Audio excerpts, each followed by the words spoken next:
All right, I'm working on the mic right now. Okay, the mic is in good condition. The camera is in good condition for the first time in weeks. Am I still coming in distorted? Oh, you okay? I'm good now. All right. Finally, fantastic. What is there to discuss? Okay, we can discuss a plethora of things, like the gray hairs that are coming in on my chin now since I shaved, which is awful. The acne that's destroying me right now. I can't. I don't even know how to combat that. My life is it's going to hell in a handbag, and I can't stop it for some reason. Everything is downhill, ladies and gentlemen. I could spend 2 hours just complaining about my own life. Hopefully, somebody will join me and complain about their life. Let me in on some of the horrible things going on in your life, please. Yeah, you can reach out to Hip Hop Citizen on the click, hit the click, excuse me, the link, StreamYard.com. That's for Twitch, YouTube, Facebook. Let's get into it. Last week I left you. We were interviewing the wonderful, talented, Peaceful Pender. He came through. I want to give him a shout out and a thank you again. Um, I don't know what I'm gonna do with these masks on my nose when I go outside, or if I wear the same mask more than once, it's breaking me out. I don't. What can I do? What can I do?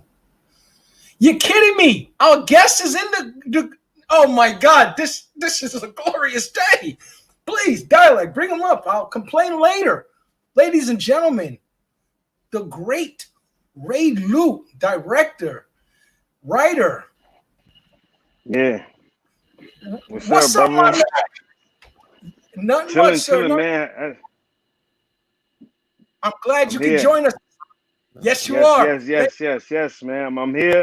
If I'm a little late, what am I? 4 minutes late? My No, sir, apologies, man. you're right on time. You're right on time. Okay. Great, Uh, great, great, man. the great There we Ray, go. There we go. Save Black Boys. What do you mean by that T-shirt, sir?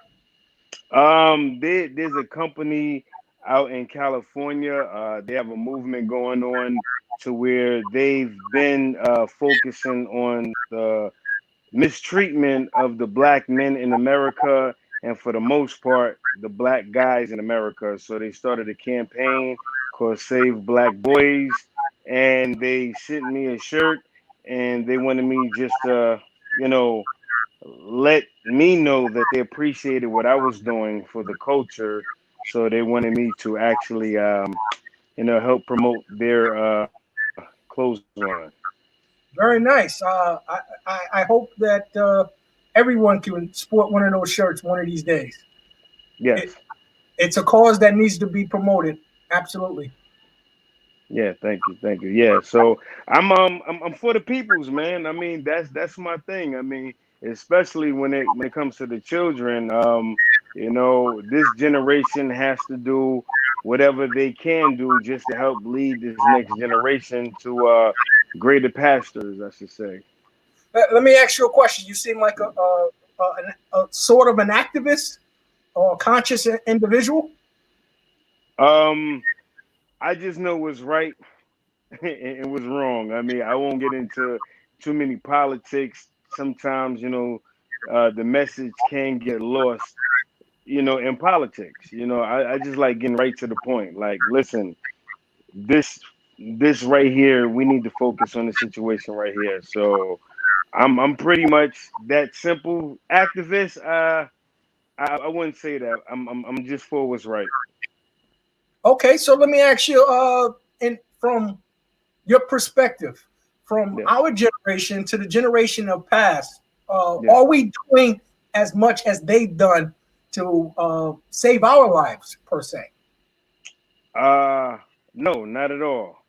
Mm. Um, I believe what they did, they definitely put their lives on the line, literally, just so we can have these luxuries right now. Just so we can be lazy. They didn't do it so we could be lazy, but we benefited so much from what they did that right now most of us did get lazy. We're like, well, the fight is over. And this is how the majority of us are looking at it until situations like what happened with George Floyd and, you know, all of the other guys, rest their souls. When those situations occurred, then it's like we want to unite then. And so it's like maybe we should just stay united the whole time because it is strength in numbers. So I agree. I agree with everything you just said. So let's yeah. talk about you now, sir. Let's get Yes. into. All right. What age did you decide that you wanted to be in the film business? Um it's kind of hard. I'm gonna try to give you a straight answer.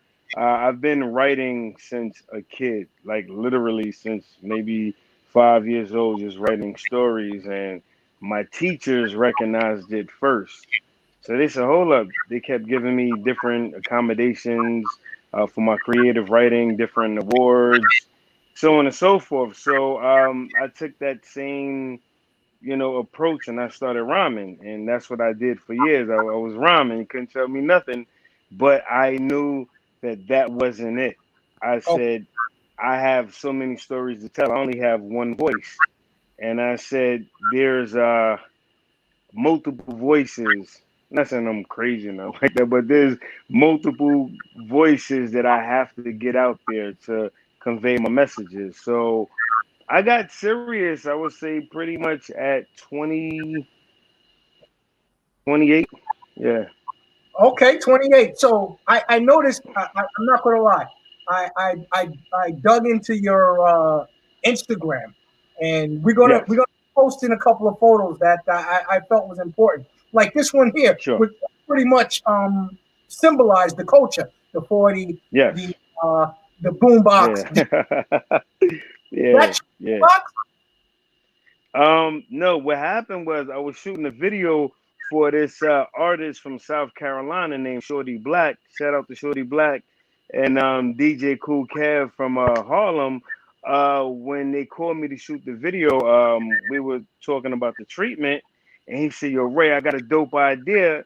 And he told me what he wanted, and I picked a location, and that was their boombox. That was their 40, but it just said hip hop so much. I mean, I love that pick. Wow, you did your homework, man. Oh, You so did your man, homework. You did your I, homework. like I said, I appreciate you coming through. I didn't want to, embarrass myself, but I Yeah, like to I do wonder, yeah. did you have a boombox like that in your youth? Oh, of course I did. Yeah, I had one one was a single cassette deck, and I had another one. It was a double cassette deck, but the one with the single cassette deck, it was heavy. It was big. It might have took 8D batteries. Yeah, yeah, And so that means by you telling me it was heavy, you were toting it around the neighborhood. yeah. You know what's crazy? I didn't tote it around much. Um, but one time I toted it around, and I'm from Kingsborough Projects, so I know everybody in the projects. But this one guy I didn't know. He came up to me and grabbed the radio and said, "Yo, Shorty, give me the radio." So I ain't Mm. giving you nothing. And all my friends that knew the guy, they was like, "Nah, nah, nah, that's right, that's right. He's cool." And he said, "Oh, all right." That was the last time I bought the radio outside. So yeah, You know what? That story right there is powerful, my friend. You have no yeah, yeah, idea. That is yeah. the I life. mean, what you said? You said that's the life of what? That's the life we lived. Oh yeah. And the thing is, I was actually happy to have the radio out because I had just recorded the Biz Mark and Heavy D song. We write the songs that make the whole world sing. So I had it, so I kept listening to it in the house, and I said, you know what? Let me take it outside and blast this one song. I'm blasting it. This dude said, "Yo, give it up." I'm like, what? I said, all right, I'm not bringing this out no more. And I wasn't. I was a tough kid, but he was an older kid, so yeah, Yeah, I can imagine that they were trying to bully Ray. yeah, yeah. But were you always fit? You seem to be, Yeah, uh, yes. For the longest, I mean, I've always done push-ups ever since a kid. Like we always prided ourselves on competing on who could do the most push-ups. and it just became a way of life. And we kept doing the push-ups, push-ups, push-ups. So, and then it was a protection thing also. Like, growing up, we used to fight a lot. So, you want to pride yourself on having that one hitter quitter. So, that was for then, but nowadays, I watch what I eat for the most part. I mean, I put on a couple of pandemic pounds, but I don't eat any beef. I haven't ate beef in years. I don't eat pork. I don't drink soda, but I do like sparkling ice because it doesn't have any sugar in it. So I drink sparkling ice and I drink my essentials. So yeah. I never heard of sparkling ice. You Oh, I maybe love it. I love it. Is you could pretty much find it in any store. You've probably seen the bottle a million times and said, I'm not even touching that. It's a long, skinny bottle. A long, skinny bottle, and it has different flavors. okay. I'm gonna definitely look for it in my supermarket. Yeah, yeah. Check it out. It has zero sugars in it. Zero sugar. That's fantastic because I'm trying to combat this adult acne of having to. Yeah. Hold on. I'm gonna try to grab a bottle and show it to you right now. Hold up. Ray Luke, everybody, Hold up. director Here we go. Let me of come. the Fantastic Force Descent. Yes. This is the sparkling ice right here. I know you've seen these funny looking bottles before. Never seen one I'm of these? I passed it in the beverage Yeah, aisle. of course, of course. Passed it and said, "What the heck is that crap?" Yeah. I thought it So was just regular water. no, it's actually sparkling water. This one is called lemon lime, and it's the equivalent to Sprite. So being that I don't drink any soda, it has that taste like Sprite. It still gives you a little fizz, but it's not soda at all. Fantastic, and it's better than salsa water, correct? A million times. Well, it tastes better. I'm not gonna Okay. act like I'm some health guru now. Let's not go there. It says with antioxidants and vitamins, zero sugar. So That's all that yeah, matters. yeah, that's it. Okay, so what made you give up the rap career? Um, my son, my son name is Ray Rav, and what happened with him, I shot all of his videos. I shot a lot of guys' videos, local entertainers in the hood, and when my son got to the point where he was taking it serious, I said the corniest thing in the world would be for me and him to do another song together. I was doing songs because I was pretty much paving the way. So I put him on a track with some real local MCs that wasn't playing. This wasn't no gimmick. These are guys that have taken it serious, have done hard time, guys that might have been on the run. We don't know. They might have been on the run. And I said, look, I'm throwing you in a cage. And I did it several times with him. And once I seen that he can hang, I said, you know what, I'm done. Now he's on me all the time. He's like, yo, Dad, come on, Dad, yo, one more time, Dad, come on. I'm like, I'm good, I'm good. I'll leave it to the young bucks, and you know, every once in a while, I'll get the itch, but I'm more of a fan of the of the sport right now. I call it a sport. Hip hop is a lifestyle, but it's also a sport. Absolutely. Some of that Yeah, competition we discussed earlier is definitely in the culture of hip hop. yeah. So, shooting these musical videos, is that what gave you the tenacity or the ingenuity to do these web series that you were involved in? How many are you involved in, by the way? Two-part question. Yes. Yes and no. I actually did it backwards. I wanted to shoot a movie, but I didn't really know how to do it because I taught myself how to do it. So I said, you know what? Instead of doing a 2 hour freaking debacle, here's what we're gonna do. We're gonna do little music videos first, and I'm gonna use all of my peoples that are aspiring artists, and I'm gonna shoot their videos. And each video got better. The more videos I did, the more I pushed the envelope on adding skit type sequences. and that's what got me to the making the movies and the web series. Now, how many shows am I involved with? Okay, let's start with Give Me the Loot. It's 2 seasons of that. We got Forced to Sin. It's 2 seasons of that. I have another short film series called Two Wrongs. I have another comedy series called Roommates. I have an upcoming movie called In Vain, and I'm starting the kids. As a kids, I don't know whether to call it a web series, but it's a show called Growing Pains with a Z, not like the show on Channel 7 or ABC back in the days, regular Growing Pains. We spell ours with a Z. So, with Leo can you say that again? with Leo DiCaprio. Yeah, exactly. That's where he was making guest appearances at. So yeah, you're on point.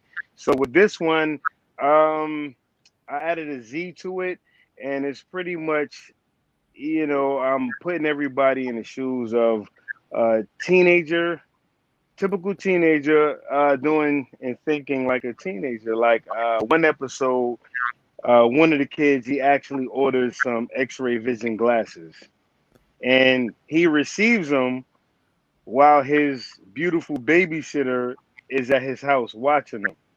So he Wow. can't believe what he's seeing. So he calls his boys over. Some other teenagers over, they trying to glass on. They like, oh my gosh. She's like, what are you little pervs looking at? She has no idea that they're sizing her up. So that's one episode. I didn't even put it out, but it's completed. And yeah, there's a few things going on, man. I come up with I come up with at least two different stories every day for two. I come up with stuff all the time, man. Really, really. You mentioned earlier about the multiple personalities. That's what helped you write these scripts. Um, no, I can just I don't know. It's weird, but I can create universes, and in the universe, you have to have everything that consists of a universe. You need the planets, you need the different races, you need the animals, you need the everything. I can pretty much create universes, and you can't just have one voice. And that's why I couldn't do it with the rap. I said, "Oh no, I can't. I'm limiting myself by just using my voice and maybe somebody else on the hook, or maybe having a feature or two or three." So most of my mixtapes, a lot of them had lots of features because I like the competition. But I said these voices weren't the voices that I needed to put out there. So I said, all right, I'm done with that. I'll let my son have fun. Let's get to what I originally set out to do. Let's make some history, and that's what I'm doing. I'm just doing my part right now. Absolutely, and a tremendous job you're doing. So I Thank you, was wondering, appreciate it. haven't anybody like uh, Money and Violence is on title and Yeah, streaming like that. Have no streaming yeah. company come and try to snatch you up and create for them? Plenty, man. Plenty. Oh man, I don't know what I can say right now, but Fair. 2 weeks ago, I'm gonna just watch what I say. I would say 3 weeks ago, three streaming apps. I was in a meeting with each one of them. Um, two of them I signed an agreement with. So things are still moving forward, but it's been happening over the past year. I mean, they've been hitting me up. I just wouldn't pull a trigger because I know a big Hollywood exec, maybe the biggest Hollywood exec that they have. Is weird because one of my actors is Al Pacino's personal bodyguard. It's just a weird thing. So he told me about this executive producer, and I'm like, what does this guy want with little old me? He said, nah, Ray, I've been telling him about you. And I said, okay. He told him about Give Me the Loop. Nothing happened. And he told him about Forced to Sin. So I actually spoke to the guy. I'm like, this is crazy. I looked up the guy's name. I said, he is the guy in Hollywood. So what happened was when I had a meeting with him, I asked him what did he know about the apps? And he said, I don't know anything about the streaming apps because he's strictly Hollywood. So he's oblivious to these apps. And he was like, look, Ray, if you got any questions, you can ask me, but I don't know about the apps. So I stayed away. And then it just started to make a little more sense recently, as far as weighing my options and having options outside of YouTube. Right. Well, yes. Let's not belittle YouTube because they have been a good vehicle for your production. YouTube is great. Yes, they It are. is nothing less than great. It's great, and it actually helped me get my point across because I couldn't see myself having a show about foster kids and kids that underprivileged children. I couldn't see myself having a show like that and still charging children to see situations that are similar to theirs. So I'm like, nah, that's not even. I'm not charging nobody for this. I'm like, the world has to see this. These kids that are in similar situations, they have to see this. This is the mirror that I'm holding up to them. Here you go. This is you. So let me So let me ask you. You do use children in forced descent and to get yeah, your message across. How did yeah, you convince parents to allow you to put their children in such a violent yeah. story? Um, I call it divine intervention because And those are yeah, those are tough questions. Those are tough questions to ask the parents. I'm like, hey, how you doing? Listen, this is what's going on. And once I explain it to them, it has to be a power higher than myself to allow these, parents to let their kids film this way. And one of the most horrific scenes, I actually used my own son. I said, look, son, this is what we got to do. So it worked. My son got the worst beating out of everybody in the whole show. So, yeah. and your son is the one that wrote the song for which comes across as Xavier's theme song. Oh, yeah. War. Oh, my gosh. Yeah. Fantastic song, my friend. Let me tell Thank you. you. Thank you. And I want to plug the fact that I would love to get him on the show as well and Yeah. discuss some of his talents as well. If you can make Okay. that happen. Yeah, sure. Yeah, I'm gonna let you finish talking about the song first. Um, hold up. One Yes, sec. War is a complete song. It is This fantastic. I is think it's. actually my son right here. I know. He, How are you, he Mister? loves war. I can't hear you. He said, "How are you?" I'm good. I'm good. How you doing? He's doing good. Like I just came up here. He's actually in the middle of something, but he brought your name up. He brought war up, so he said he wanted you on the show at a later date. So Okay, yeah. okay. Set that up. All Thank right. you. I appreciate it. So I'm gonna set it up. I'm gonna set it up. Yes, I'm gonna have him on Friday Night Live. That's Yeah. the other show that we do 11 p.m. on Friday night. I have a whole company of Okay. hosts. They would love to get it involved in this as well. Okay. But you, sir, Okay. I Great. kept for myself. Yeah. Now, Oh yeah. Let's get it. Yes. the forced to sin, the idea. It's a Yes. double entendre, in my Yes. opinion, Exactly. because It is. It is. force the children committing sin, and plus it's a foster of what is out there, and I believe Brooklyn, New York, is where it's being seen set. Yes. Okay, now, which one would you think it's more clear of, the fostering of sin or the fostering children committing sin?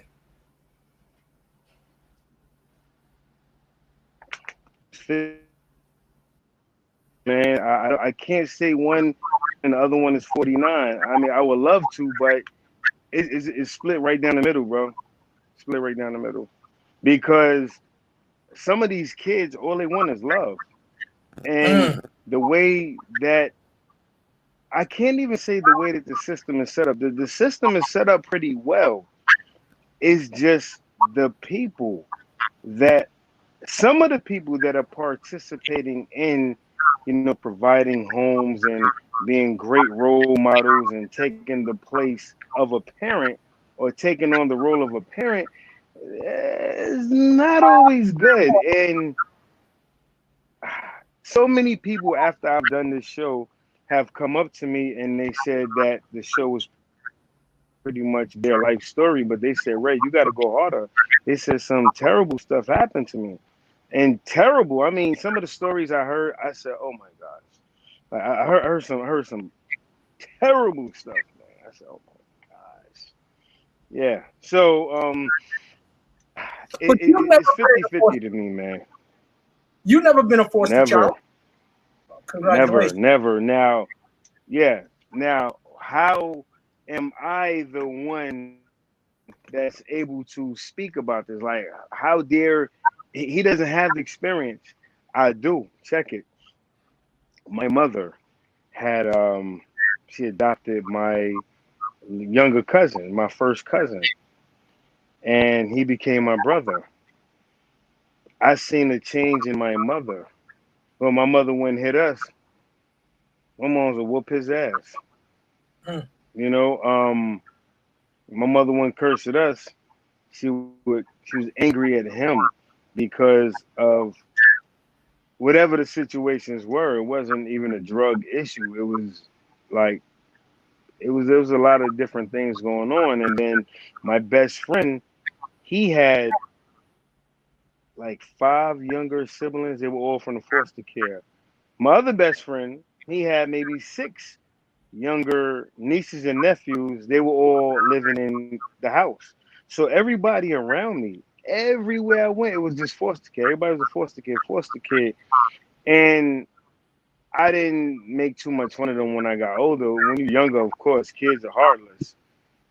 So being that it was in my own home and my mother, who I love about as much as anybody can love anybody, when I seen the change in my mother and me being a visionary and a storyteller, I couldn't just say, well, let me write a story about gangsters and all that kind of stuff that I wasn't familiar with. But I was familiar with that element too. It was a lot. So when it came to putting a story together, I said, hold up, we are all familiar with foster kids, but nobody wants to talk about it. It's like it's a big secret. Everybody, whether you guys are at family events, everybody said, well, everybody looks like each other but him. He doesn't look like anybody in the family, so we're not going to say nothing about him. And so on and so forth. So every family that I know, maybe I just know too many darn families, but they seem to have that foster care system going on in that family. So, but nobody spoke about it. I mean, they spoke about it in great ways. Hey, little Tommy got adopted by the Andersons, and he's gonna live a happy, great life in the story. And that's what people think. Oh, wow, this is great. Yeah, I'm gonna get adopted. I'm gonna adopt some kids or whatever the case is. And most of the kids in the system are like, they have a look in their eyes and they're like, no, this shit ain't good. And then when you start, speaking to, let's say, guys that have been in and out the system, females that are streetwalkers, so on and so forth, strippers or whatever the case is, and you talk to them, and the common denominator with most of the stories is the foster care system. Wow. So it's like, hold up, I know a couple of hoes. I'm sorry. I know some dudes that get down, and it's like, hold up, that's the common denominator. Hold up, this is the dopest story in the world. Like, this is gonna be so relatable on so many different levels. I gotta do this, and it was burning in my soul. I said, I have to do this. So, and when I did it, everybody said, oh shoot, this is kind of different. This is dope. I'm like, yeah, because I took real life situations. I made it. It's basically awareness, social awareness, but I just added a storyline to it. So, yeah. Speaking of social awareness, the violence from the police officers. I meant to send you a YouTube of the Daily Show with Trevor Noah. He discusses the fact that it's a sort of chicken and egg scenario that he gives, where he describes the violence that is portrayed on television and the violence that's portrayed in reality on people of color. He was trying to connect the two, as to say that the perpetuation of violence by officers on screens is probably what's convincing or what is stirring the violence in the streets from the officers. Like, it's encouraging these officers, the reality officers, to conduct themselves as they see the officers on the screen. Do you subscribe to that? I don't agree with that at all. I don't agree with that, because if you look at the police force, it goes back to slavery days, the slave masters, and catching the slaves, the runaway slaves, punishing them, and it wasn't no TVs going on back then, so they weren't influenced to do such acts. So I like Trevor Noah, I do, but I don't agree with that. I don't think that it's that. This has been going on for a century and maybe 2 centuries now. With the law, and when it comes to black men, so I can't really agree with him. I don't want to go somewhere, and you didn't ask me this, but sometimes when you get a perspective of someone that wasn't born in America, a black male, black American, when they weren't born here, things are a bit different. It's a little bit detached as far as my grandmother, my great grandmother, so on and so forth. Somebody picked cotton. So somebody was around then. So that's my history. Those are my, that's my generation. Somebody not from here, it's easy for them to say anything, come up with their theories. I don't agree with that at all. Okay, At all all. right. So when you portraying the officers and their corruption and your storyline, are you familiar with any of these stories in your personal life? Yes. Uh, One time I was grabbed up, put in a police car. Uh, they didn't beat me up or anything. They just took me to a gas station. One of the gas attendants had got killed, and they said I fit the description. So they didn't read me my rights or anything like that. They just grabbed me up. I didn't know where they were taking me. I didn't know what was going on. They were just riding around with me. Took me to a gas station, and they we pulled up to the gas station. The other attendant looked inside the car, shook his head. No, it's not him. So they took me back home, let me out the car, and that was that. That's one of my situations. But for the most part, I know how to be entertaining. If I have everyone's attention, nobody just wants to see a ABC after school documentary or something of the sort. So you have to add some spice. Nobody just wants some chicken. Hey, look, I took this chicken out the pot. You like, hold up, you don't have any seasoning salt? You don't have any flour? You don't have anything? So you gotta spicing it up. Come on now. Like, it's entertaining. So if I have your attention, shame on me if I don't do your attention justice. So I completely understand. So yeah. how many awards have you won for Force to Say? Ah. Um Best director, best cinematography, best editor. My guy won best lead actor. Colin Kilkenny won best lead actor. Shout out. Um, oh, shout out to Dirty X, man. Yes. Hold up. I won for best location manager. So pretty much, I would say like 6 awards, 5, 6 awards. Um, Yeah.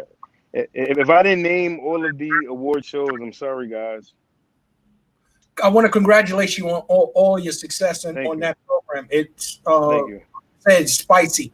Now thank you, you. you mentioned the location award, Yeah. and how did you get the jail scene? Uh, and- um.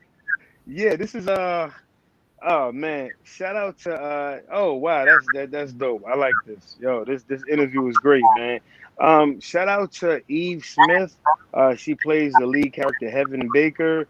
Um one like Eve is always doing searching. She's always finding and coming up with all kind of stuff. So she called me, she said, "Hey Ray, I think we got the opportunity to get a jail." I said, "Really, a jail?" So the jail was in Jersey. Um and she asked did I want to do it. So we drove out to Jersey, checked the jail out. That's where I took the pick at, and I said, "Oh, this is perfect." So we actually filmed the next week out there. So moving forward, there's several other ideas that came about because of that jail. So shout out to Newark, New Jersey, everybody in Newark, New Jersey. Shout out to Eve Smith for making it happen.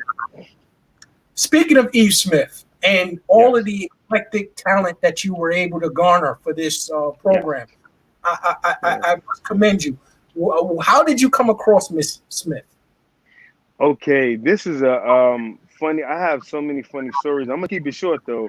Um, my friend Light, he's the road manager for the legendary boot camp Click Dug Down Records.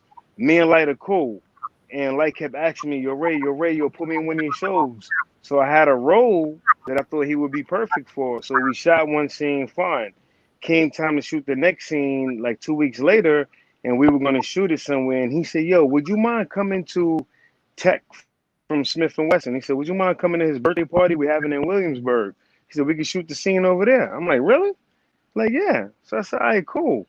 So the day of the shoot, he called me. He said, "Ray, one of my homegirls, I'm gonna just bring her by. Maybe she get in the scene, maybe not. We'll see." He said, "But she doesn't mind." I said, "All right, fine." I didn't know anything of her. I didn't see any pictures or anything. So when I saw her, I was like, "Wow." And she gave me the same kind of look. So it was almost like we were locked from that moment. It was almost some weird stuff. So it was like, "Oh, okay." And we hit it off from that moment. And even though I met her through him, me and her became like like almost one. So I told her like that was one scene for Give Me the Loop. A year had went by. I seen her one time or something like that, but I was still creating. So I said, hold up. I'm an unorthodox writer.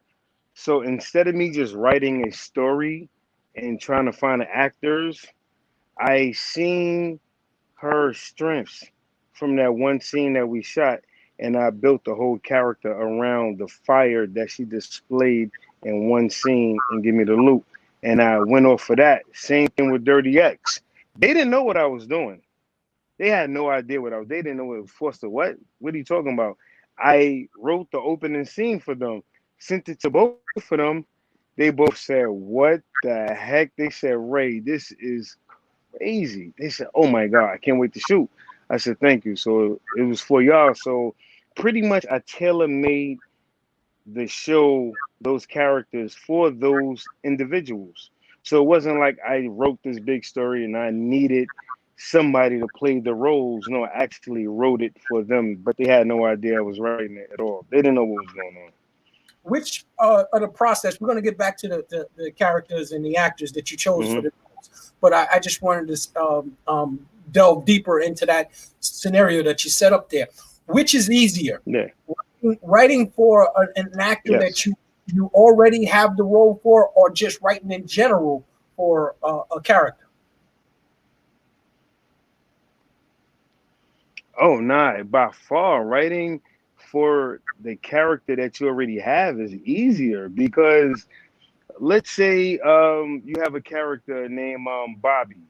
and Bobby has a wicked left-handed crossover, but you can't find anybody with a wicked left hand, so you got to switch Bobby's character to right-handed guy, or you know, Bobby's the most handsome guy in the world, but you can't find that guy. You just finding guys that like I could do that. Like so, when you find somebody, you make that character into that person somewhat.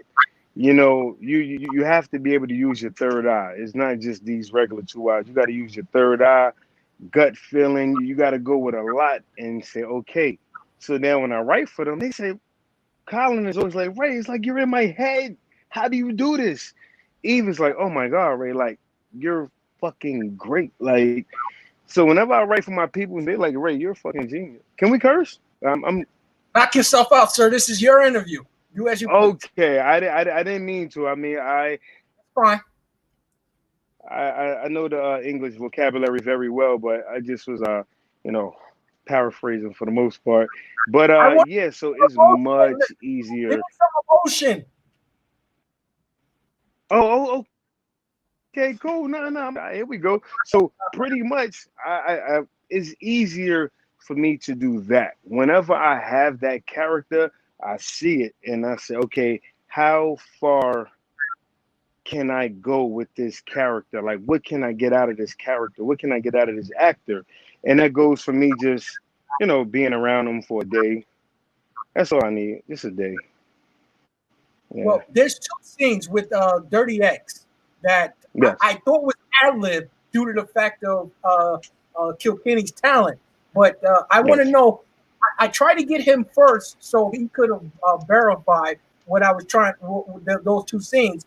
But I'll ask you, there's one scene where he says, I thought all of the thunderstorms in my life were over. Yeah. And there's another one where he's singing in the promo you used. What's the song? Let me hold you tight. Let's go. Ask me the question. Let's go. Yes. Were those your creations or was that his ad-libs? Nah, that's me. Wow. That's me. Nah, he'll if we get him on the phone right now, he'll tell you. He said, "No, that's all Ray." He said that's all Ray right there. I don't know how to explain it, bro, but I love watching movies, and I seen so many movies that I thought was kind of crappy or they went a little left, and I said, well, "What is this? This is whack. Why aren't they doing that?" I said, "I would have easily done that." So when I told Colin, I'm like, "Yo, bro, they need to know that you could sing," because I'm gonna say this before I move forward. My birthday is March 16th.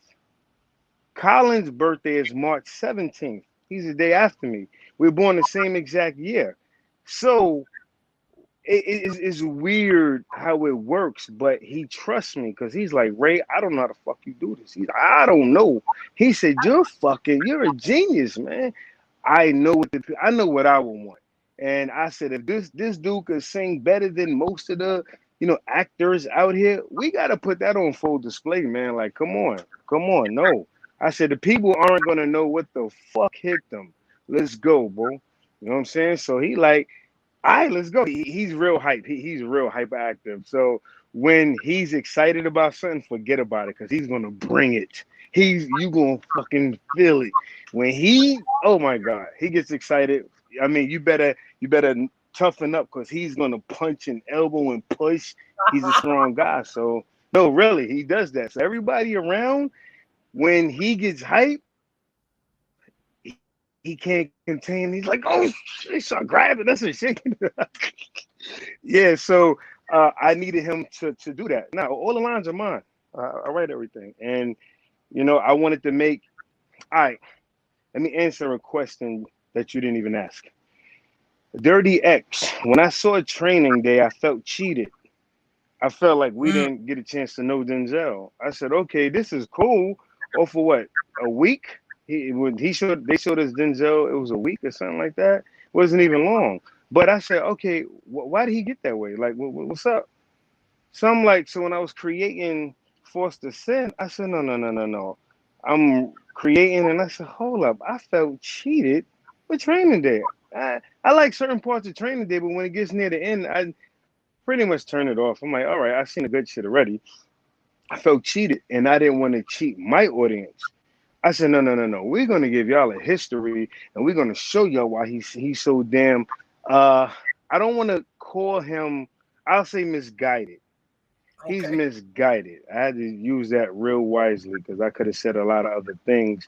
He's a misguided individual because he was in a foster care system himself, being that he never got that love. When he did get love, he didn't know how to love and he didn't know how to let go. So he's like, no, this is mine. You're mine. I can't have you. Can't nobody have you. He didn't know how to love. That was a foreign thing to him. So yeah, just gave you the long answer that No, you no, no, didn't no. ask. I'm glad you did because it gave me details on who that Yeah. character development is and what Yes. it is. So now, when you the line, "All my thunderstorms are gone," where did that come from? Yeah. Is that a book you read? No. I came Just up not with it. Bro, if you hang around me, I'm telling everybody that hangs around me, they like, how do you do this?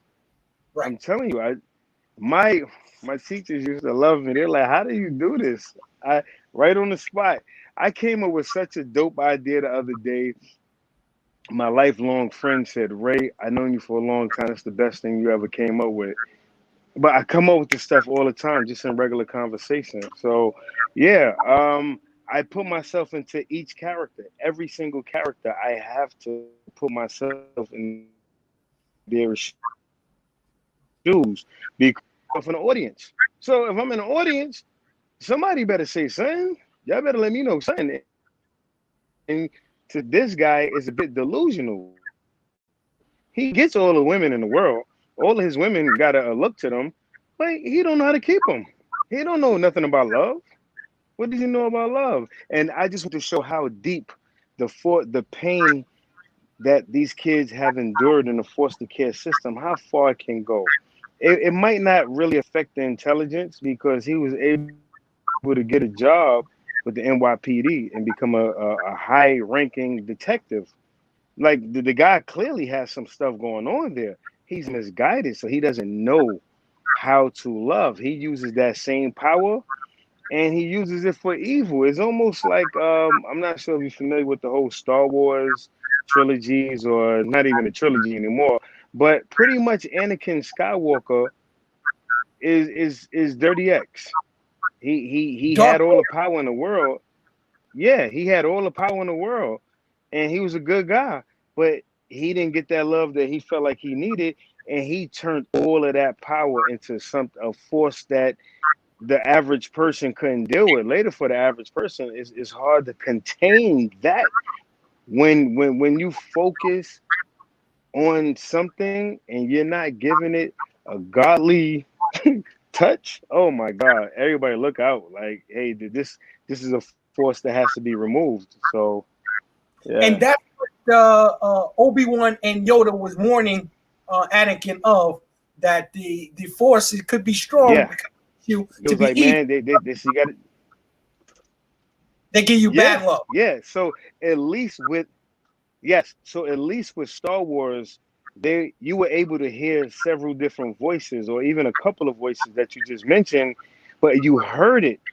With Forced to Sin, you didn't hear anybody saying that.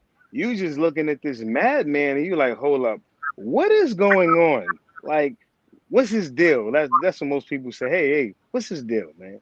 So that is the beauty of having, a series as opposed to a movie. Because in a movie, to cram 2 seasons up into a 2-hour movie, borderline impossible. It would have been a lot of stories that I wouldn't have been able to touch on, and I would have felt like my job wasn't done. I would have felt like, okay, what did I just do? Like I I miss my own bar. I love that about you, that you like to complete the story. Now, Yes, let's talking about teachers here. When yes, in the seasons, I don't want to give too much away because I want everyone yeah. out there to go and check out Forced to Sin. I'm highly acclaimed production from Mr. Ray Luke. And give me the loop. Go check Thank it you, out. Pain is thank you. coming. 2 poems. Yes, All of it. my man's catalog. But in Forced to Sin, Yeah. you have a scene where Mr. Brown, and then you have another scene Mr. where Brown, infamous. yes, and then you have another scene with a woman. I didn't catch her name. Also a teacher, that Her convinced name her. is Hunter, but go ahead. Yeah. Miss Hunter convinced some youths to commit crime for her. Yeah. I'm wondering, has that ever come into your circle where teachers have been also perpetuating misbehavior? I was in high school and these girls kept flirting with this one teacher, kept flirting with him, Mr. Sal.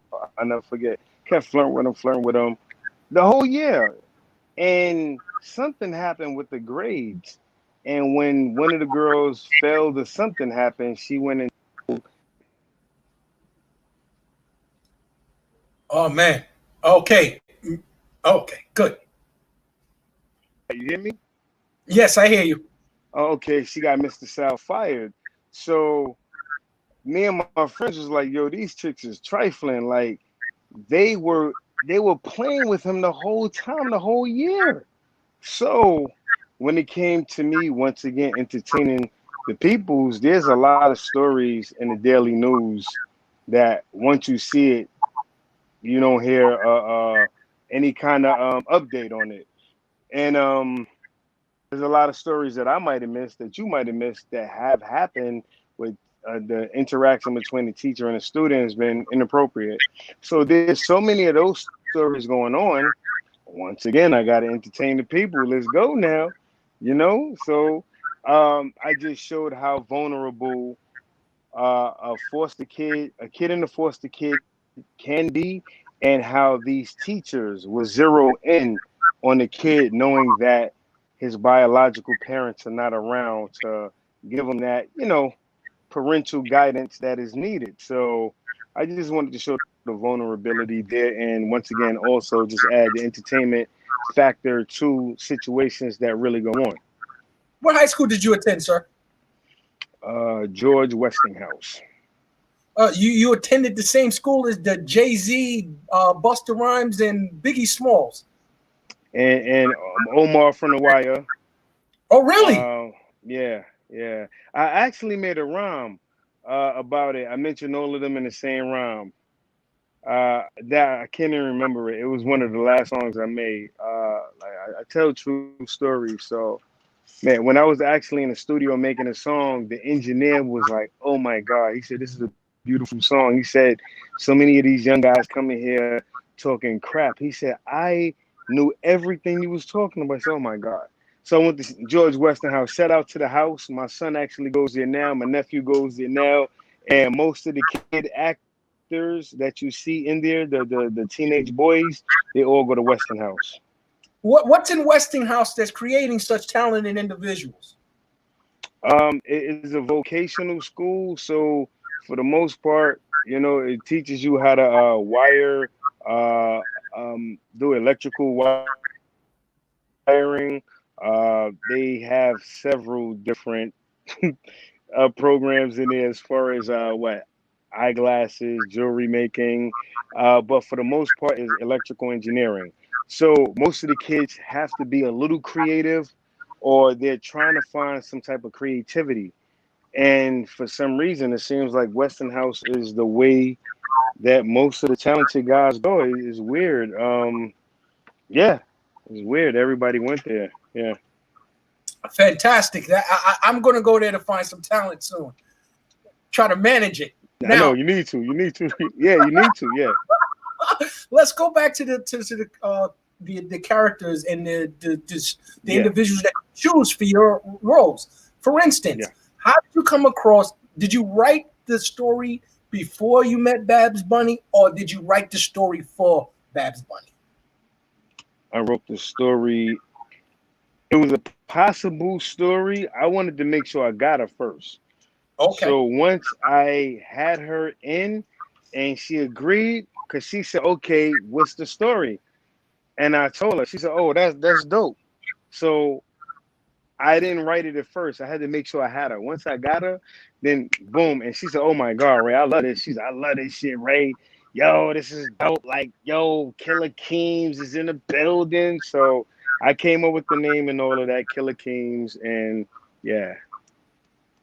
Okay, and same question for the former, I don't know, lightweight or welterweight champion, Zab Zuda. Well, welterweight. So shout out to Zab Judah. Same thing with Zab.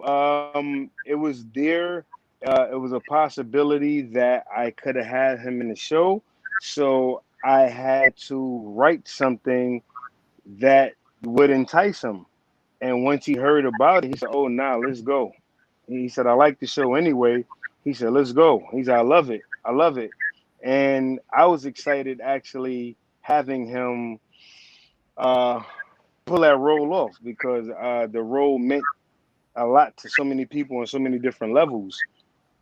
You know, he was Angel's father. So it's like, huh? What? Him? But Papa was a Rolling Stone. He had a lot of kids out there. And sometimes that happens whenever it's the local pharmacist. He has a lot of girlfriends. I'm trying not to be as stereotypical as I'm being right now. But for the most part, he's a flashy guy in the hood.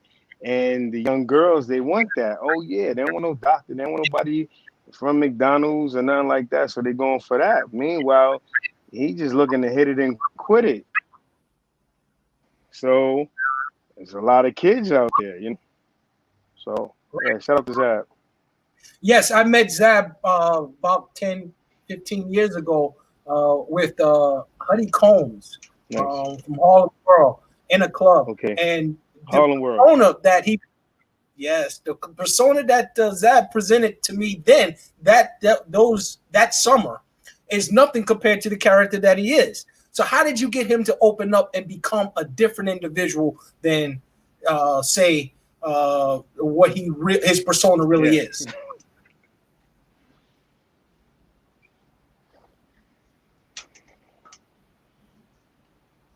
I'm from Brooklyn. Right. I know he's from Brooklyn. He's from Brownsville. Yes. I I know what it means to be a legendary Brooklynite. It means a lot. It's some big shoes to fill. When we talk about Mike Tyson, you talk about Biggie Smalls, just two of them. But Right. it's big shoes to fill.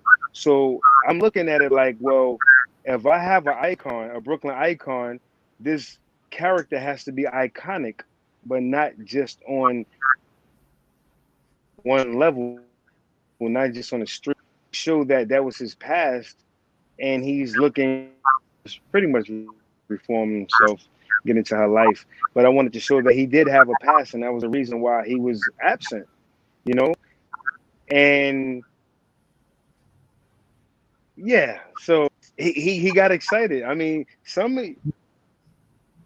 I'm telling you, if you were a fly on the wall and you seen and you heard some of these people's reactions when I talk to them, and when I give them their roles and I tell them the direction that I'm going in, you should see how they get. I mean, it's energy. They get all energized, like, okay, right, yeah, oh, woo, oh, like it's a lot. Trust me. So shout out to all of them. Absolutely. So, Forced to Sin, ladies and gentlemen, season 2, episode 5 is debut today. Wow. Nah, Sunday. I'm actually in front working on it. Like right before when I looked at the time, I said, hold up. So I said, oh shoot. So I had to stop editing. Just to chop it up with you doing this magnificent interview. So as soon as I get off the phone with you, I actually have to finish editing it. It should be done by Friday night. So right now I'm just putting the finishing touches on it. I have to add some music to it. Right now, I don't even know what music I'm going to add to each one of these scenes. So that's going to be the hard part. So over the next 2 days, adding the music is going to be the hard part. So it'll be done Friday night. The music portion of the program is fantastic, and I'm glad you brought it up. It leads us into the next question. How do you get some of the copyright usage of signed music? Do you pay for it, or artists just? Um, no. As that answer has a couple of layers to it. For the most part, I go for underground artists to where it's exposure for them because they know that the show is going to get seen by a few people. So they're like, "Hey, Ray, look, use the song, fine." And then there's the chance that I'm taking when I use a song by an artist, and it was done by mistake. I think once it was done by no, it was done by mistake like 5 times, and I actually did it on purpose twice. And I'll never do that again. I'll never use a song with any kind of copyright issues ever again. That's not where I want to go because it can hinder the growth of the show. It could bring a lot of attention to some of these networks that are not looking for that type of attention. So, for the most part, I stay clear of that. But I made the mistake a couple of times. But I can easily, add or replace a song if need be. Okay, fantastic. Now, Yeah, moving on, because I've kept you hostage for an hour, and I appreciate you giving me all yeah, that you have. And whenever you have something that yeah. you want to, you come on here and you can promote it all day long. I'm giving you the seal of approval for anything you do. You Cool. even if you start doing films about other planets in the solar system. Oh shit. In, Yeah. in vain now. What can we expect? Oh man. Okay, within vain, I'm gonna keep this real short. This is a faith-based project. Okay. Now you figure faith-based, you figure somebody singing some religious songs and all of that. It goes deeper than just religion. It's like, who do you believe in? You know, that's the great Machiavelli asks the people, who do you believe in? So it's like, if you don't believe in something, you just think that you're existing out here on your own, you in for some trouble. So for the most part, if you don't believe in something and but you out here saying, yo, Jesus Christ, oh my God, you know, you're using the Lord's name in vain. So when you're doing that and you don't have any real meaning behind it, like you don't really believe, now it's like you're letting evil in. So when you let evil in, I'm using evil in the form of vampires. Let's get it. So I'm doing a faith-based project, but it's based on what do you believe? Who do you believe in? I don't care who it is, but you better believe in something. If not, you're in for some real dark days, man. Because nobody can be that lucky to just be an atheist. Believe in something, man. I don't care who it is. I'm not sitting here saying you need to believe in Muhammad, or you need to believe in Christ, or you need to believe in whoever you Buddha. Believe in somebody, something. I don't care. So basically that's what I'm doing. So in vain is another double entendre, because I like doing it. Like I like, put my intelligence on display, but in a clever way. So if I'm coming up with something, a title is probably more than one meaning with it. So I think that that's dope, and that comes from like the hip hop part of me. Like, being a rapper, you got to be slick, you got to be clever. If you just come in with these trash bars, you're not going to be respected. So what I'm doing, instead of putting a whole song out, anything, is come up with a dope title, real simple, and the people want to sit there and think in vain. Like, what is that? Is that the proper way to spell vain? And then it's like, hold up, hold up, hold up. Then they start catching it. Oh yeah, okay. Because I automatically assume in vain vampires that you were talking about biting jugulars and things like that. Yeah, yeah, both, but it's both. Exactly. Now, I noticed that there is a certain hint of horror in season 2 of Forced Descent. Are Yeah, you a fan of the genre? love it.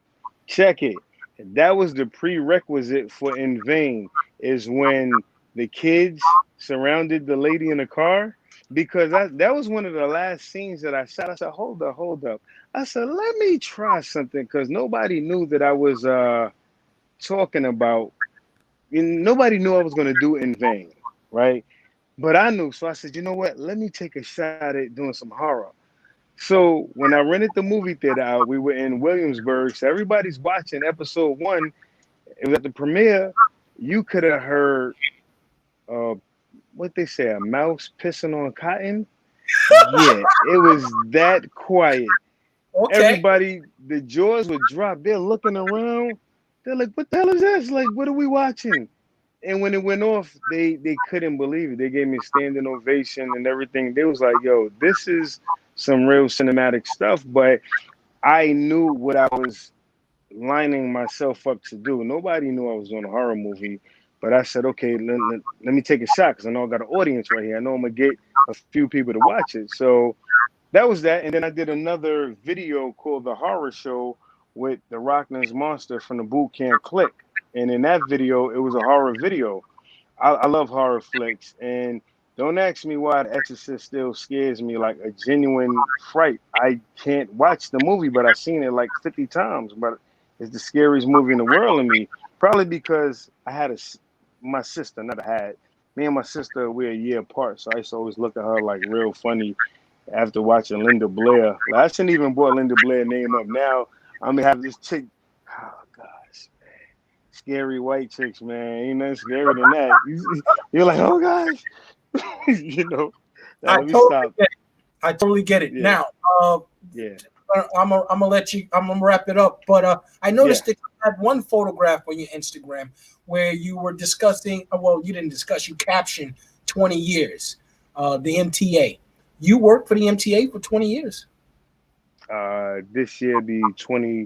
November 8th to be 21. Yeah. I drive a bus. I'm a bus operator.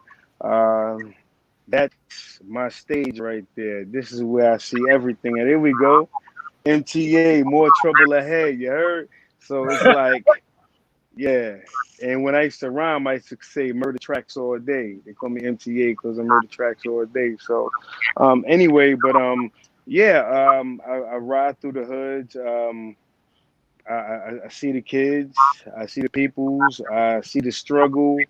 I see a lot. I see a lot. So it definitely influences my writing, my thought process, and I try to keep the pulse of the people real close to me. I could easily write about a whole bunch of other stuff, and that was the beauty of Forced to Sin, like seeing some of these kids getting beat on just a lot, just child abuse. I'll say, not just child abuse, and seeing that stuff on a regular basis, man. It happens everywhere. Everywhere. So shout out to all of the MTA bus operators that's out there on the grind, doing their thing. Essential workers out there in the pandemic. I was at work today. I just got off of work, came in, so editing. So yeah, shout out to Is the whole MTA.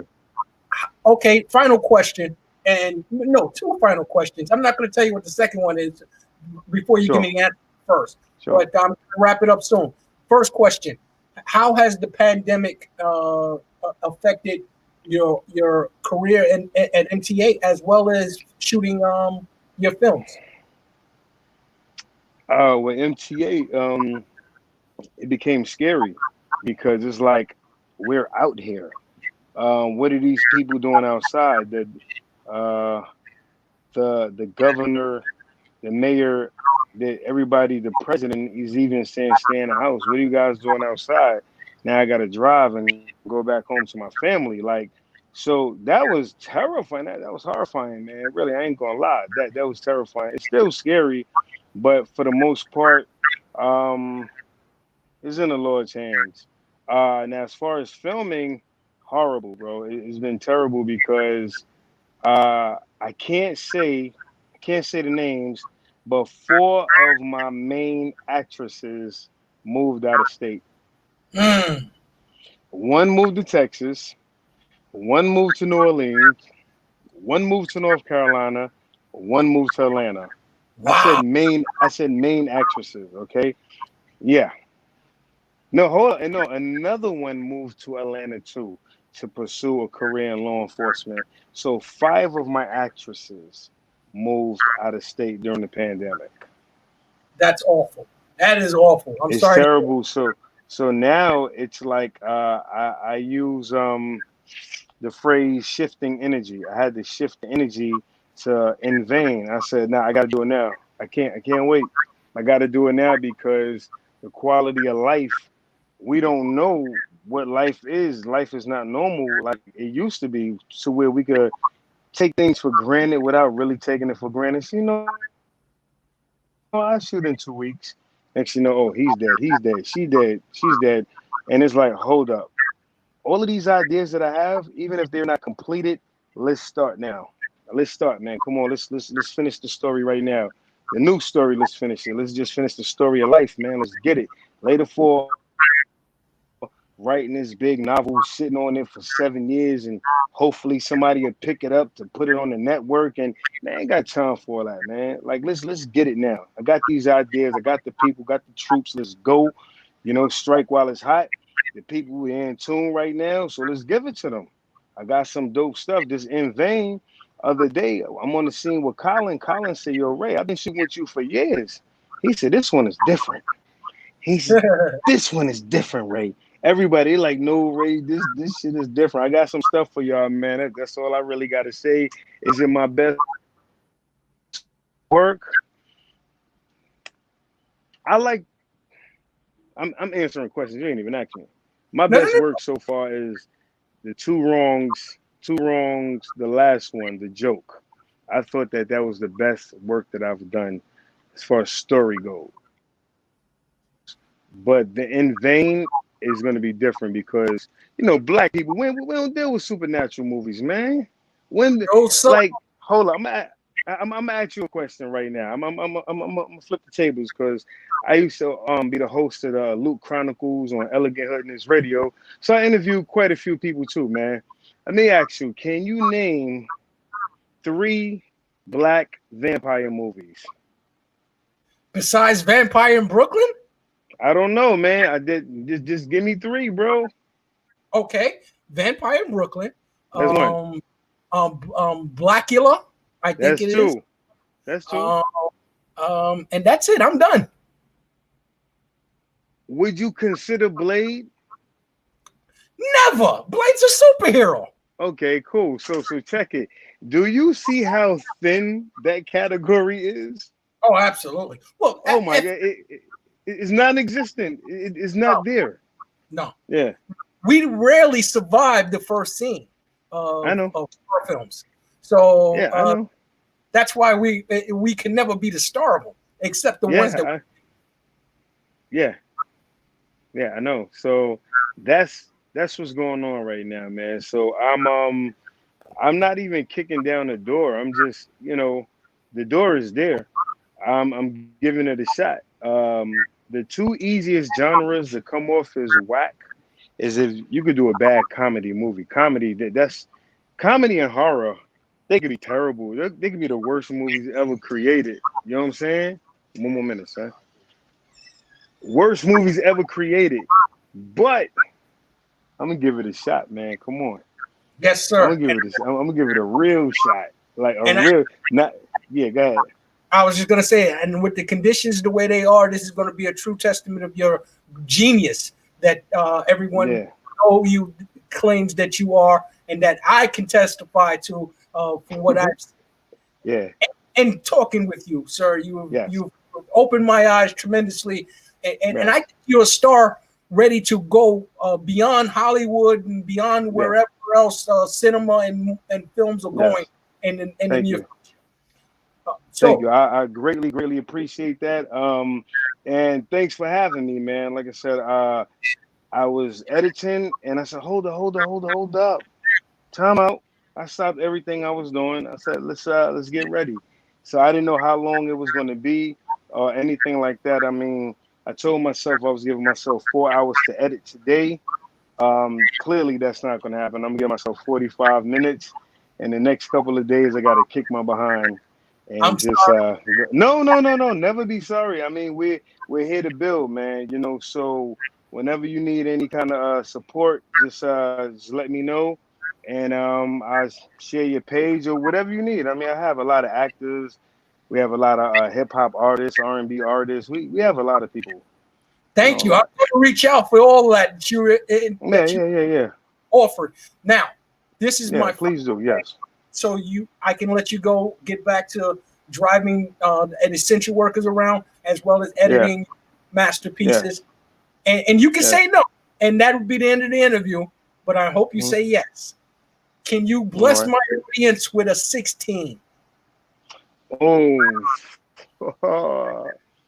Okay. Wow. Hold up. Diamonds glistening. Hold up. Here we go. Here we go.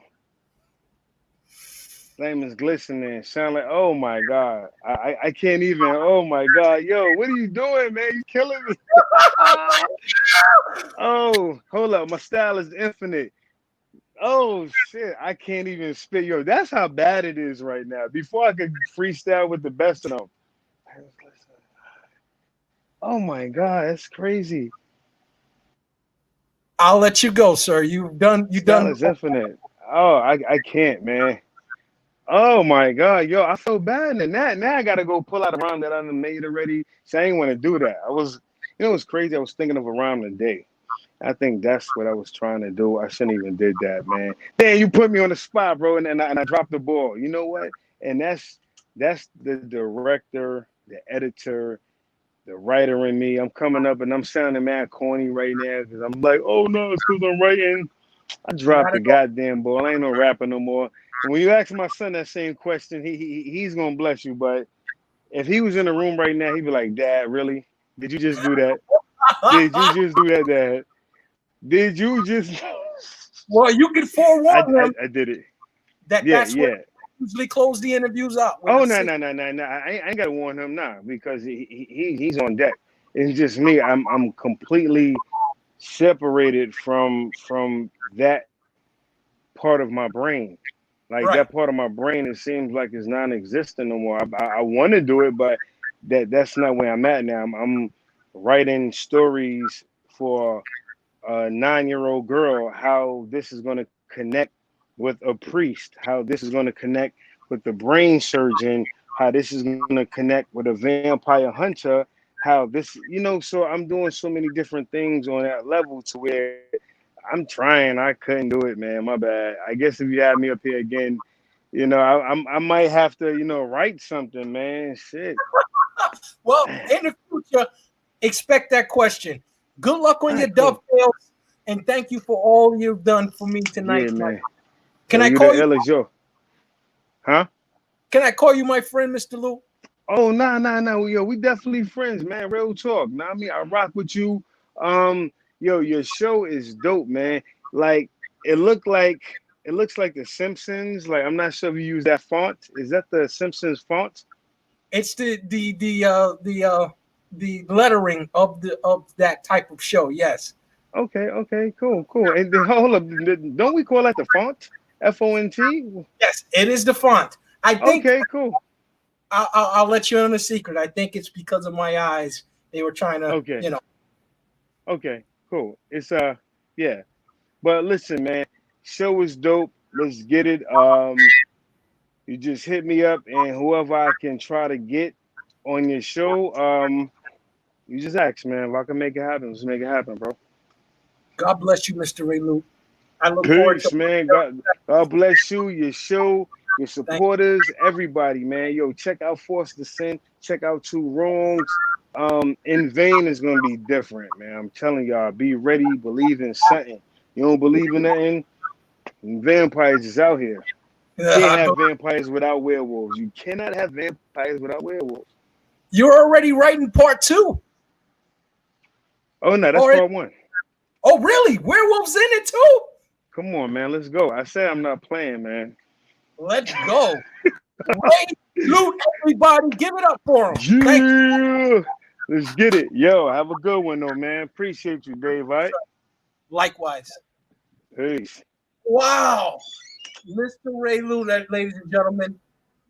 Thank you, dialect. Ray Root. I bragged about that interview for weeks. I told you it was coming. I told you that the man had something to offer the culture, and he does a plethora of things. And we're gonna keep him to his word about a lot of the stuff he's offered us, individuals, actors, talent, period. And we're gonna move with Mr. Lou. We're gonna move the David Simon Show, Friday Night Live. We're gonna move with Mr. Lou. You can't go wrong, right? Man, oh man, I can't lie to you. That was fantastic. I can't wait to see it again. I enjoyed it. I enjoyed him. I enjoyed the stories. I hope you did too. I hope everybody out there enjoyed it as well. Now, moving on, if we can. Instead of the freestyle, I should have tried to give him some NBA trivia. I see that Dominique Wilkins was on the wall there. That might have been a better way to go. So I'm gonna have to introduce that into the segments from now on. If the individual doesn't want to freestyle, because I didn't put Pinder. Well, no, Pinder did do the freestyle, so we got to keep the freestyles. The freestyles are great. All right, man, I'm a loss of words right now. I could have interviewed Mr. Lou the entire show because he has so much to offer. Now let's see what I have. What do I have inside of me? All right. Yes, I took my glasses off for the first time. That was the first time I showed my eyes on HipHopCitizen, and we didn't even have the Cash App. I should have got paid for that. I should have just given that up for free. And I was looking in the mirror today, and I noticed that. Don't do that again, bro. No, I'm gonna show the eyes again right now, real quick. For this scar right here by my eye, I'm gonna discuss right now. I got that scar at the age of 6 years old, and I'm gonna tell you how I got that scar. Back in the days, there were arcade rooms in the early '80s, all over. Like the corner store was an arcade, and all of the older fellas that were in their teens, they're teenagers, they would hang out in the corner arcade, and they would, play games all day. They had Popeye, all of the Pac-Man, Space Invaders, Galaxy, all of the greats back in the days. Pro-Am, all of the great games back in the day. So it was the hangout spot. So I'm hanging out in this area here, 6 years old again. My mother, of course, is outside, right outside the door there. I'm waiting to play a game. And I was currently dating Lynette, who lived around the corner on Kosciuszko. And I lived on Tompkins. And Lynette comes into the arcade with this young lady by the name of Nari. Now, we were all the same age. We were all 6 years old. And Lynette and Nari comes in. And so I'm standing by the game waiting to put my quarter in if they allow me to. Because, they're teenagers. They bully. They would sometimes take your quarter that you put up to say next, put it in the machine, and play your quarter. And say, look what I can do. Look what I can do. And you're fascinated that they're able to play the game more proficient than you are. So I'm waiting, watching my quarter, making sure no one takes it. I'm waiting for Popeye exactly to play. And Nyree and Lynette walks over, and we're talking. I don't know what we got into, a conversation about who I like more. I was dating Lynette, so of course I was going to say Lynette, that I liked her more. And for some reason, stupid young 6-year-old me says to Nari, "Oh, you're not as attractive. I wasn't as able to express myself in a more diplomatic way. I believe I called the young lady ugly." And the next thing I know, I'm bleeding from the side of my face from her pushing me into the arcade game. And the arcade games had these bolts sticking out of them to hold it all together. Little silver bolts, smooth, so that you couldn't hurt yourself. Little did I know that you can hurt yourself. As she shoves me into this arcade game on the side there, and I'm busted wide open. I mean, I'm bleeding profusely, and I'm crying. I'm 6 years old. I don't know what happened. Embarrassing myself in front of Lynette because I let some girl literally just beat me up, bloody me right here. And I'm running outside, hole in my eye. And we get outside, and Irene's mother's outside, Miss TT, God bless her soul. And I'm sitting in my mother's lap now, rocking. She's trying to stop the blood, begging God not to have her have to go to the hospital with me, which eventually she had to do. But before we go, TT insists that Nairi apologizes to me, and she does. She says, I'm sorry. She didn't mean it. I accept it. I didn't mean it. I'm still bleeding. We rush to the hospital, Woodhall Hospital, right there on Troop Avenue. So we get to in Flushing. We get to Woodhall Hospital, and the doctors insist that I need 2 stitches. They didn't know how many. They just know that I needed stitches. So this is the first time I got stitches ever in my life. Was from me insulting some woman and her shoving me into an arcade. Now let me tell you, I've had bad luck with women ever since. And so they did stitch me up, gave me 2 stitches. My mother reminds me every time I bring the story up how she had to explain to police that it wasn't her that created that scar on me, and how a 6-year-old was hanging out in the arcade with teenagers, and how she was looking like a bad mother. Needless to say, my father insisted that we move from that neighborhood the very next, I would say, 6 to 8 months. We were out of there. He no more. He thought that, you know, if girls are going to beat me up, guys are going to kill me. So that's what we ended up doing. That was the reason for us moving to Flatbush, Midwood area, was because of that scar on my eye and those 2 stitches. And shout out to Nari. She's now with a beautiful family and everything, and had multiple kids. Out the man to love her. Not to say that we didn't have our little trysts at certain points, because her mother and my mother were close friends. So there were times when we ran into each other. Lynette moved, which was heartbreaking. And so, you know, naturally, me and Nairi played with each other at later on in life. God bless her. I'm sure she's not going to have to see this. But I had to tell that story because it just, looking in the mirror today, I said, you know what? I don't have nothing to discuss tonight. I mean, we could talk about Kamala Harris and Joe Biden, but who cares about that? I'm sure y'all want to hear the gory details of me being beat up by a dark-skinned 6-year-old, and that's what happened. So 2 stitches in my eye. I don't think I had. Oh yes, I had several stitches. I had my hip replaced. That was stapled. It wasn't stitched. That was stapled. But I think. Oh, I had my gallbladder out.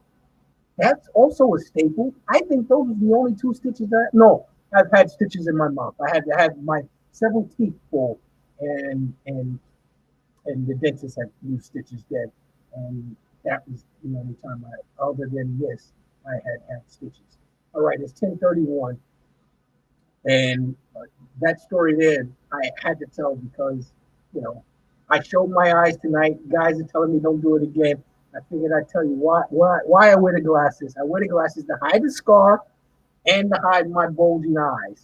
Okay, so there you have it. And you know what? If Ray Luke didn't tell me that those was the Simpsons funk dialect, I would have never put that together. Funny man. Dialect's a funny guy. He's DL funny, man. Let me tell you. I gotta watch you, Dialect. You projected an image that I'm not even paying attention. Okay. If you have anything to say, you want to call up. You know the link. It's on YouTube. It's on Facebook. I didn't even post the show up tonight. Okay, it's 1:32. Excuse me. It's now 1:32 minutes. We had great interviews. 10:32. On Wednesday, August 12th, 2020. Let's close out strong. What do you say? All right. I don't know. The NBA is good. It's all right. The playoffs start in 5 days. I can't honestly say that I'm really crazy about it as much as I would have been if we didn't have this pandemic. Uh, I think it's just a mere formality for LeBron James to win a title. I don't think Milwaukee can beat him. I don't think Toronto can beat him. I don't think Boston can beat the Lakers. I think the only team that can beat the Lakers is the Clippers. And we have to see in that 7-game series what goes on. Everyone else is just really just playing it out. And the NFL, I don't even think the NFL is going to start. This week was supposed to start the preseason in the NFL. It's not happening, unfortunately. I miss preseason football because you don't get to see certain individuals, the rookies, the mainly during the season. They get 4 or 5 plays per game. In the preseason, you can see the potential that they have, the talents that they have, and we're going to be robbed of that this season, if not the entire NFL season, unfortunately. The Islanders are still in it. They had a game today. I can't tell you if they won all. The Rangers won the number 1 lottery pick in their draft, so they'll be picking number 1. We're waiting to see where the Knicks will be positioned to pick. The Yankees are on a roll. They pretty much the Lakers is a formality, and so is the Yankees. I think they should be in the World Series this year. Asterisk or not, that's a good thing. I enjoy when the Yankees win. And the Mets is pretty much everybody. I think the Mets have opted out. The entire team has opted out pretty much, unfortunately. And that's pretty much in New York sports. I don't mean to just monopolize it, just New York sports. Is there anything good going on out there other than that? Forget that, right? Forget that. School's supposed to be opening back up. Andrew Cuomo is going to have a meeting with the teachers and the faculties of schools all around the city and state to formulate a plan to open up the schools in New York, where Jersey has just announced that they will be doing virtual learning the entire semester, coming semester. They had tossed around the idea as well as opening it up.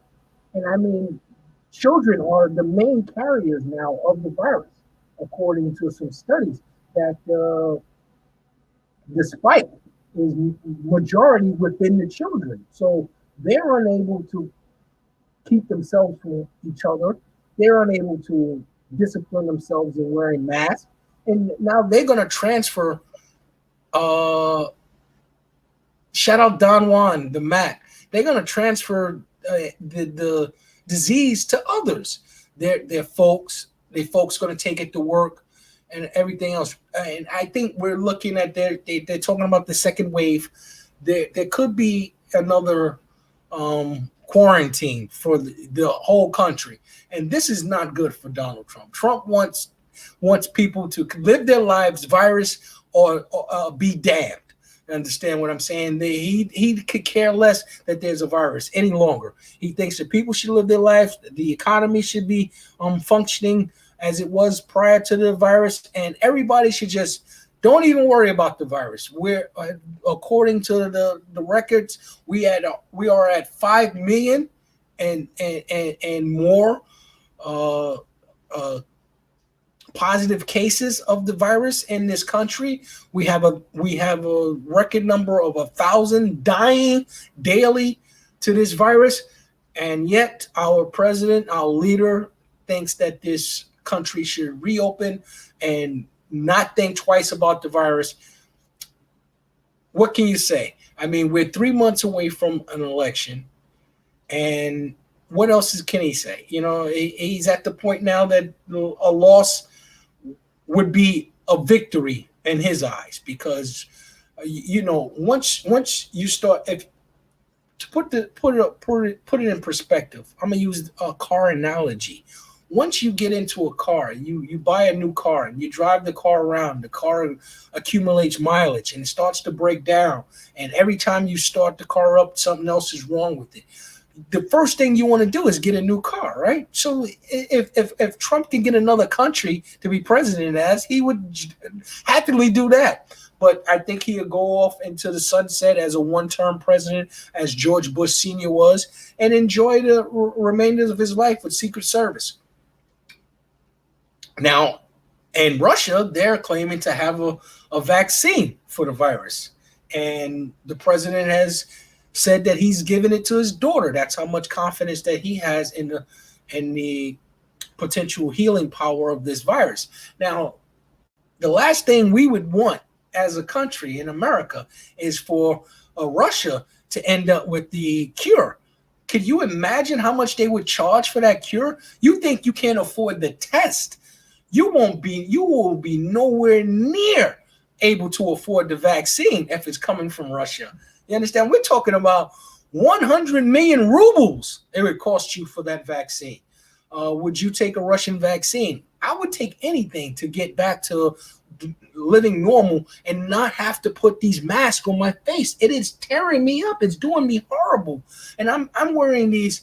Whomever comes up with the vaccine has world power. Absolutely. That's why everyone is claiming that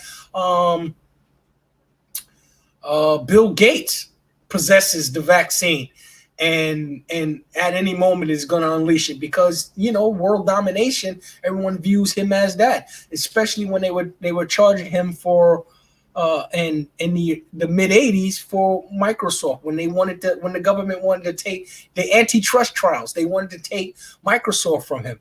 And that's probably why he's been not forthcoming with the vaccine, because the government would take it.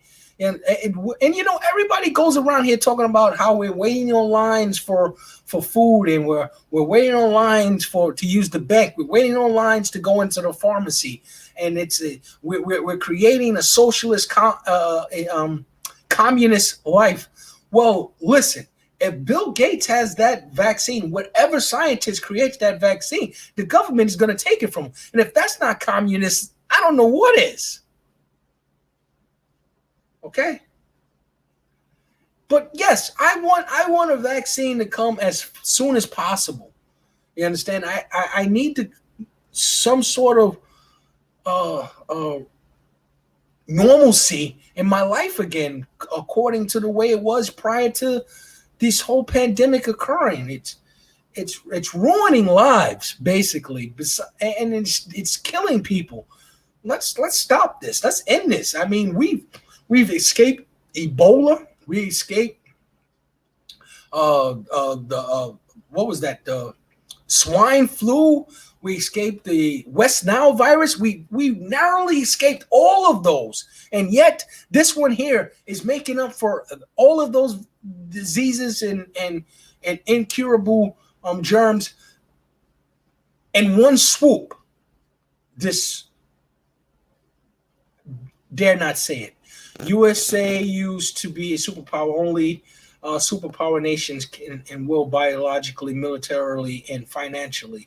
Yes, yeah, this is true. But whomever creates that, well, I seen a statistic that said there are 139 viruses in the works, but only 28 are actually in the trial stage.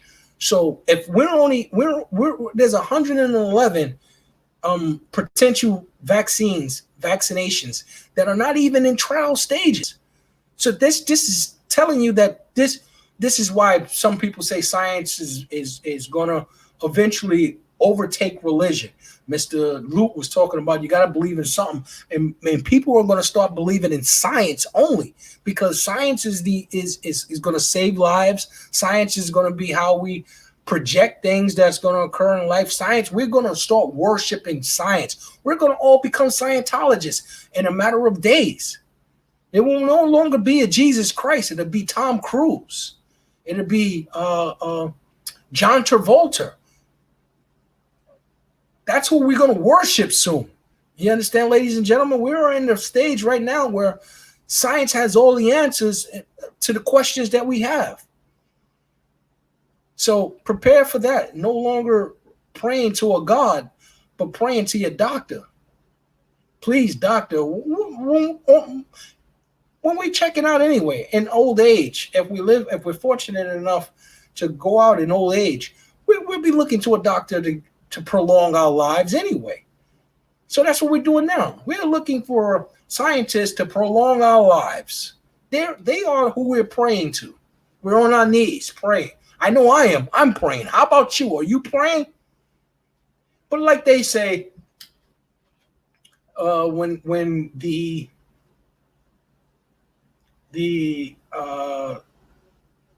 scientists or the non-believers in religion try to discredit the Adam and Eve and biblical story, they discuss the Big Bang Theory.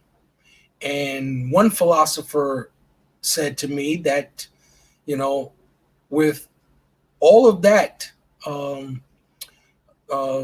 creation versus evolution and all that theories and every ideology that they present to you, remember one thing, that even the Big Bang Theory could have been created by God. So if Adam and Eve may be not true and the Big Bang Theory is, that too could have been a creation of God. So if you're a creation theorist believer, or you're an evolution theorist believer, there is one fact, that there could be still one God. So we have to pray, and not to make this a religious rant, but more of a, where are we heading to? What our past and our future may not be able to align in itself. This is the break in the lineage from the past to the future. This is the break right here. This virus that is wreaking havoc on the country and the world. This is the break that separates our past and our religious beliefs and our scientific and science belief. That is what we're heading towards. Sorry to be the bearer of bad news, but that is where we are right now. Our politicians, our athletes, our news, our media, everybody's now looking towards science to give us an answer to this virus right here. And this is fortunate and unfortunate because, someone said the other day that everyone is able to, enjoy dining outside here in New York, but they still haven't allowed churches to reopen. It's as if religion has been cast out. If what kind of God would allow us to suffer such carnage? So why should we praise him? I guess is the feeling why churches have pretty much been minimum, if any, church going on. Pastors' offerings is mad about that. Yes, that it was a career. Worshiping and preaching the word absolutely was a career for some people. I mean, yes, they might have had a 9 to 5 Monday through Friday, but there are what are they called, evangelists that depended on such as Pat Robertson, for instance. They depend on donations. They depend on being able to preach the word to people. I mean, Creflo Dollar, TD Jake, they're now forced to convey their words virtually. It doesn't have the same impact, you understand, as it does inside of the house of worship. I don't know what Home Depot means. Oh, if Home Depot can open, so can schools. Georgia governor. And the Georgia, you see, states like New York reopening makes sense because we haven't had the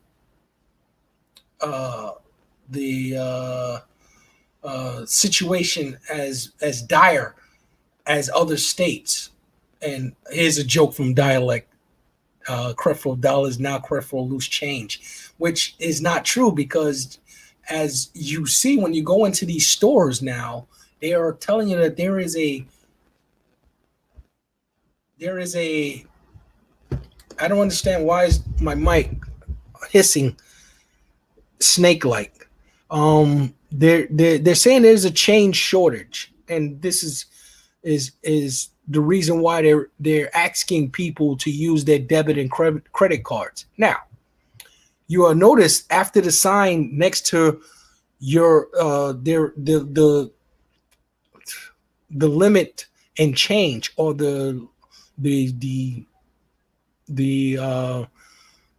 low production of change, right next to that sign where they say please use your debit and credit card, it says you will be charged tax on all purchases that uses debit and credit cards in certain stores. You understand what I'm saying? So now everybody is trying to squeeze as much juice out of this poor economy as possible. It's beyond the story of the rich getting richer and poor getting poorer. This is the ones that have will survive, and the ones that don't have will perish. Sadly, you have to hold on all that you have if you can. So I suggest you save your change. If they're having a shortage of change, carry pennies in your pocket, please. Okay. Copper is still accepted in stores. Use it.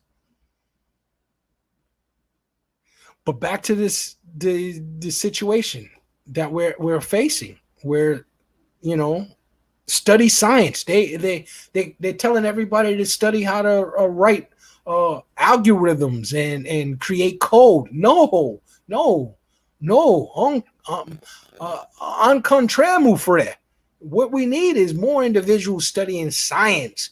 Get into science. America has fallen off of mathematics and science, and I think that's the only thing that they should be teaching virtually. How to read, science, and math. Don't teach history no more. The history that you're teaching is wrong anyway, so let's not teach it no longer. Okay? Those that don't know history is doing repeat it. Let's repeat it. That's how we'll learn it.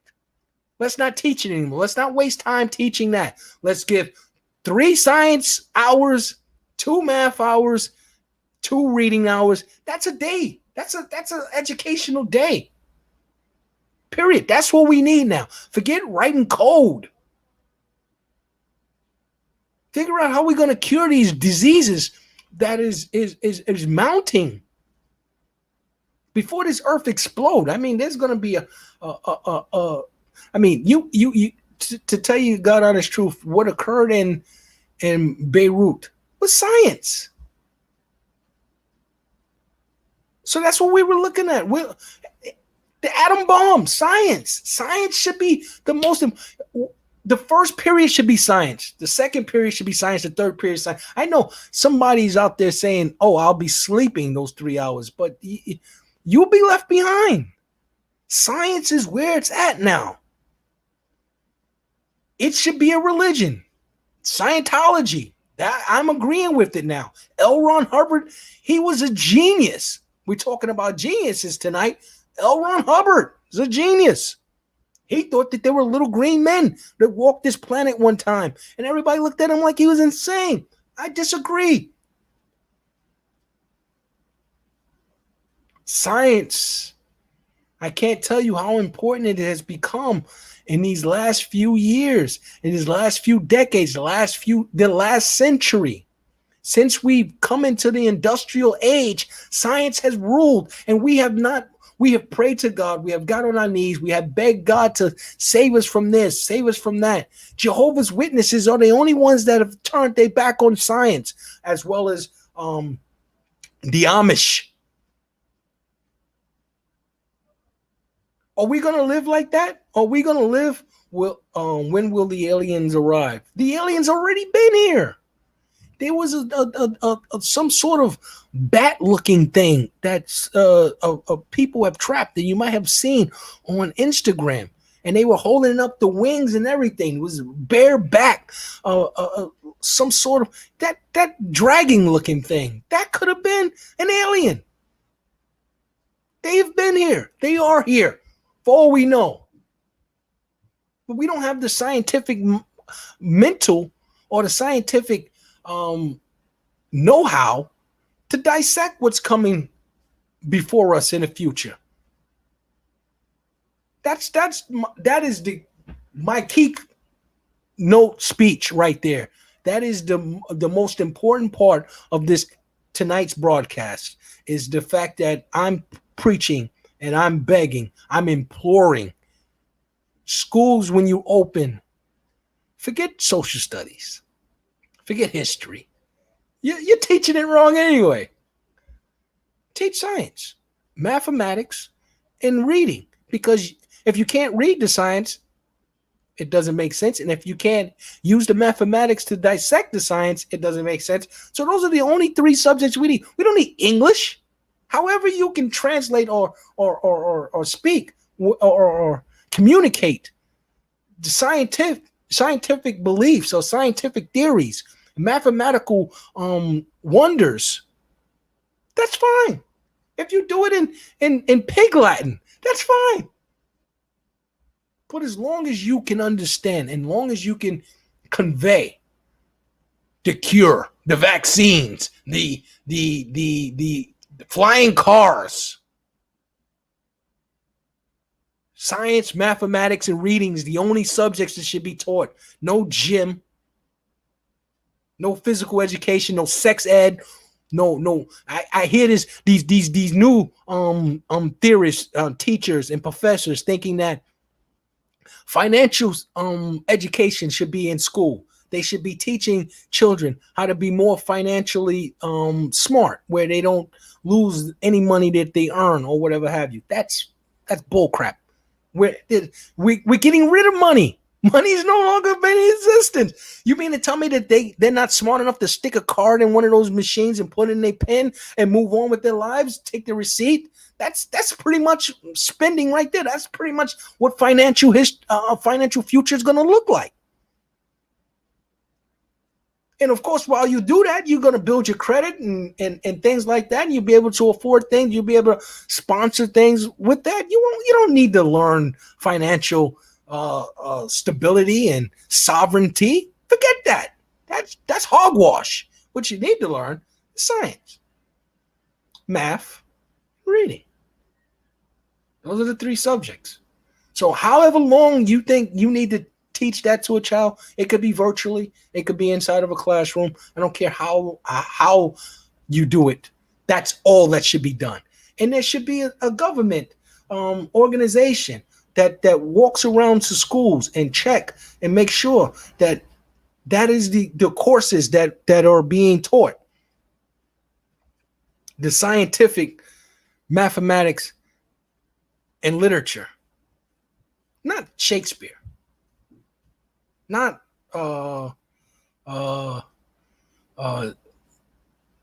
Mark Twain. None of that. Just pure. No Socrates, no Plato, no Aristotle. Save that. They can learn that in college. But elementary school should be basically science, reading, and math. That's it. I can see porn in the reflection of your glasses. I'm not staring at any porn, but that does bring up an interesting. You've been through a lot, huh? Yes, I have. That brings up an interesting thing. I was thinking today while I was driving around doing my deliveries of essential meals. I was wondering, why haven't anybody come up with that an X-rated game to be played? Guy living his ordinary life. They put sexual content in those Grand Theft Auto games, but that was all, hookers and things like that. I think a real gentleman or lady, depending on what character you want to play as, going through life, dating, and things like that should be a game. That should be a game. Somebody discovering how to go through a date and properly behave and things like that. Of course, you can have the little villainous portions of the game, you know, the roofies, the Viagra, all of those things that it takes for individuals to mate. You understand? That's why you need science, math, and reading. So somebody could create that porno game for Xbox or PlayStation, where you go through life.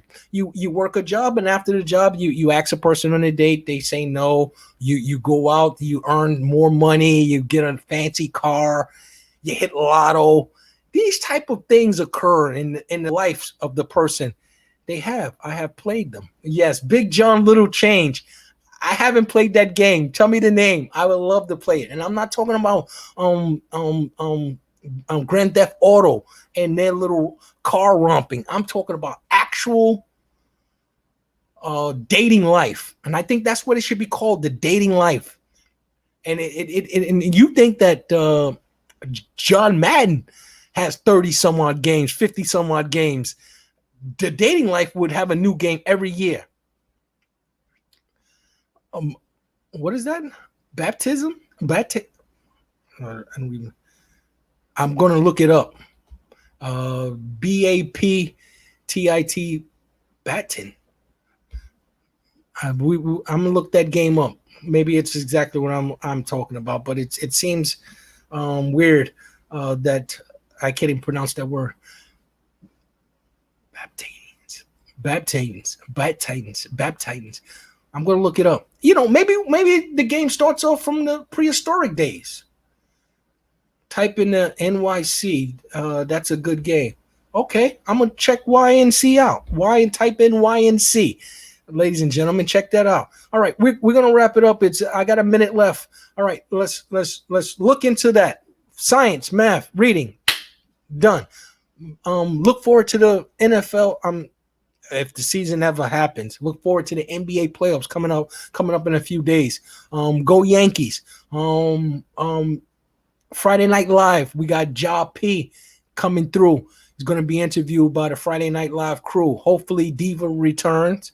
If not, we'll just be the four gentlemen banging our heads together trying to get some sort of decency in the show. All right, I got 20 seconds remaining. Thank you for everybody that joined me. Big John Little Change, Don Wanda Mac, HipHopCitizen across, Ark Boo. Thank you. I'm looking forward to our next porn convo. Yes, we're gonna discuss it next week. Join me. Be good, and if you can't be good,